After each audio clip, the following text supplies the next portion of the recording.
power stations. Meanwhile, the Chinese Consul General of the People's Republic of China in Johannesburg, Tang Zhongdong, in partnership with the Wits School of Governance, have hosted a landmark China-South Africa Youth Dialogue to celebrate Youth Month. The dialogue brought together young people across a variety of political organizations to review and forecast on the future of the relations between the two friendly nations, with a focus on a number of key thematic areas. Bongani Siziba gives us details in this report. Over 2 hours, they exchanged views on the similarities and differences between the two countries.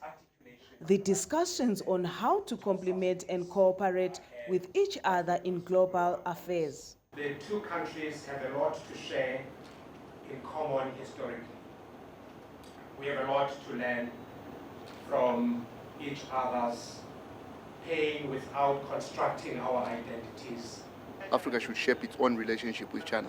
If it is a relationship that is mutually fulfilling, then why not go for it? But obviously we have to keep an eye on aspects that can be made better between Africa and China.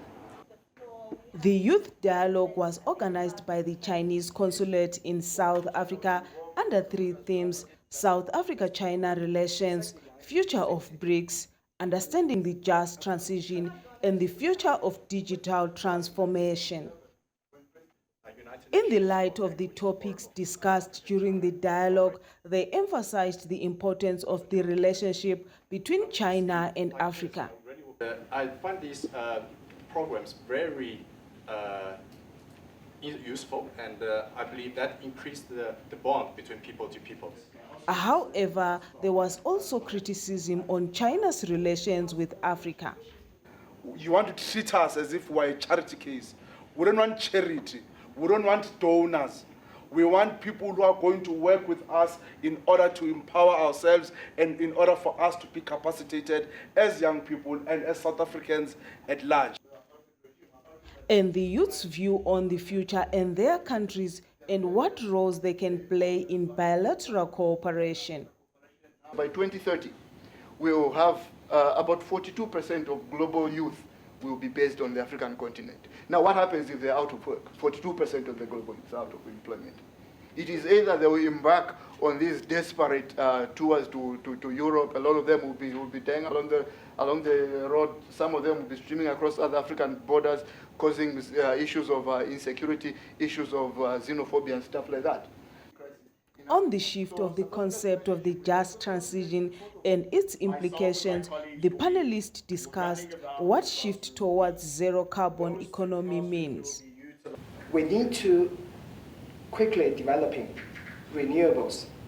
Meanwhile, we need to make sure that the fossil fuel generation can provide us with our basic needs every day. So I think the decrease of fossil fuels and the increase of renewables must go together and step by step, not in a hurry. 2023 marks the 25th anniversary of the establishment of the diplomatic relations between China and South Africa.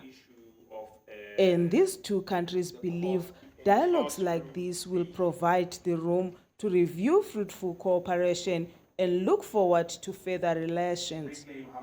Bongani Siziba for News Central TV, Johannesburg.